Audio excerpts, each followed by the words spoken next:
In Rush Hour 1, there's a quick moment at the start of the film where Jackie Chan has to pull his head out from between two metal boxes just before they slam shut. They closed way faster than anyone expected, and luckily, Jackie's reflexes were fast enough to save him. In Jackass Number 2, what seemed like a simple stunt turned into one of Johnny Knoxville's most dangerous moments. He was supposed to hang on to a custom rocket and let go over water, but the rocket misfired, blowing a hole out of the side. The explosion was dangerously close, and if Knoxville had been in its path, he likely would have been seriously injured or even killed. There's a rocket that came out the side. If it had been like right here, that'd have been a picture wrap on old Knoxville. In The Expendables 3, Jason Statham had a near-death experience when the brakes failed on a 3-ton truck he was driving during a stunt rehearsal.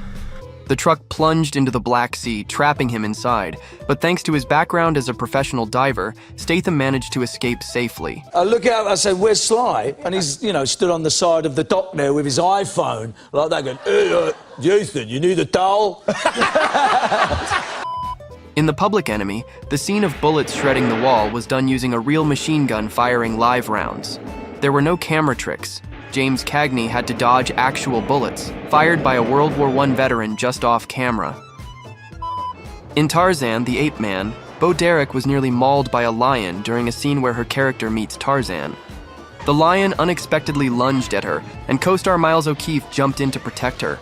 Derek crawled into the water to escape, but not before the lion swiped her shoulder with its paw.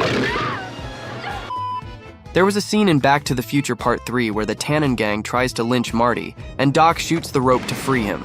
When filming the part where he's hanging from the rope, Michael J. Fox blacked out and briefly lost consciousness because the noose was too tight, before they stopped filming and got him free.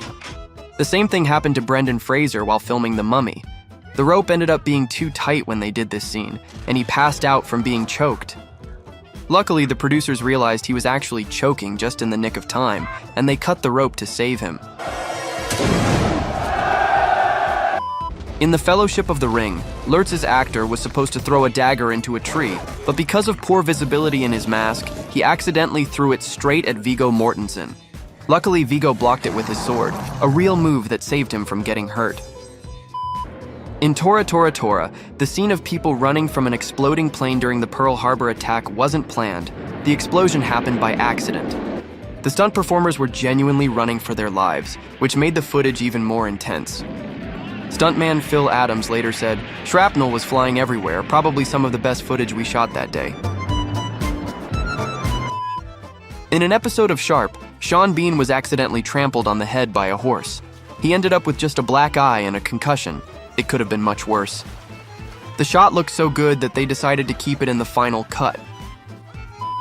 In The Abyss, Ed Harris nearly drowned while filming an intense underwater scene. When he signaled for oxygen, a safety diver was tangled in a cable and couldn't reach him. Another diver tried to help but inserted the regulator wrong, causing Harris to inhale a mix of air and water. He was ultimately saved by the underwater cinematographer, but the experience left him deeply shaken. There was a part of me that was really disappointed in myself for not being able to do this thing. And I really thought I was going to die for a second, and it also pissed me off that I was afraid of that I got scared of that for a second. In Sherlock Jr., Buster Keaton did a stunt where he was hanging onto the spout of a railroad water tower, then the water started flowing out of the spout and knocked him to the ground. The scene went as planned, but the force of the water broke Keaton's neck. Also Buster Keaton in Steamboat Bill Jr., there's the iconic scene where the front of a house falls around him. It weighed 2 tons, and he had to stand in the exact spot to avoid getting crushed. He nailed the timing, but if you look closely, the frame still grazes his left arm as it drops. Jim Caviezel, who played Jesus in The Passion of the Christ, was actually struck by lightning during filming. Not once, but reportedly twice. The first time happened during the Sermon on the Mount scene, and another during the crucifixion sequence. Fuck off. In Deliverance, Burt Reynolds insisted on doing the stunt where his character goes over a waterfall, even though the director wanted to use a dummy. Burt wanted it to look real, but the fall ruptured his spleen, nearly killing him. When he woke up in the hospital, he asked the director how it looked, and the director replied, "It looked like a dummy going over a waterfall in a canoe." During the filming of an underwater scene for It's Always Sunny in Philadelphia, Danny DeVito nearly drowned.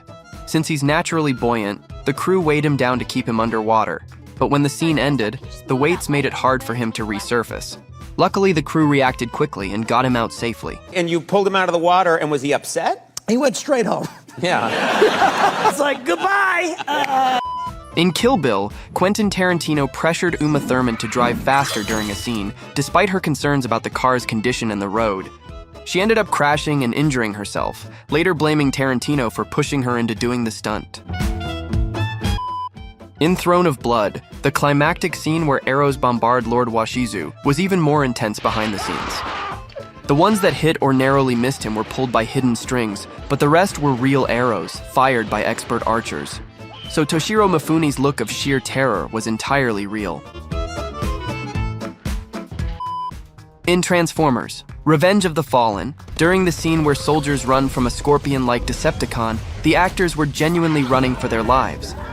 The crew used real explosives to blast the sand, and the cast was warned that getting too close could actually be deadly. In The Road Warrior, that incredible stunt where the biker flips through the air wasn't planned. The stuntman was only supposed to be thrown forward, but his foot caught on the wrecked car, sending him spinning end over end, making the scene even more intense than intended. In The Girl with the Dragon Tattoo, Daniel Craig actually passed out while filming a scene where his character is suffocated with a plastic bag. Director David Fincher recalled hearing the metal safety device Craig was holding hit the floor as he lost consciousness. Craig later joked it was just another day working with David Fincher. In The Green Inferno, the scene where Justine jumps from the canoe and struggles in the river features real footage of actress Lorenza Izzo nearly drowning. She clung to a rock and screamed the safe word, but the crew didn't hear her over the noise. The director said they only realized she was in real danger when she started screaming in both English and Spanish. In Noah's Ark, the epic flood scene was created using over 1 million gallons of water, but shockingly, the production had almost no safety measures in place. When the tanks were released, the torrent caused absolute chaos on set. Extras were swept away by the rushing water. 3 tragically drowned, 1 had to have a leg amputated. According to legend, a young John Wayne was among the lucky extras who survived the disaster. While filming the piranha tank scene in Now You See Me, Isla Fisher's handcuffs got stuck at the bottom of the tank, trapping her underwater. She ran out of air and tried to signal for help by banging on the glass, but the crew thought she was acting.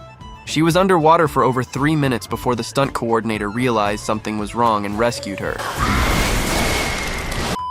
In Mission Impossible: Dead Reckoning, Tom Cruise almost hit a mountain while doing a stunt.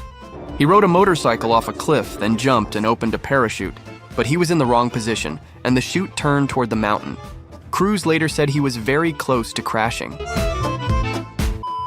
In The Good, the Bad, and the Ugly, during the bridge explosion scene, a chunk of debris flew dangerously close to Clint Eastwood's head.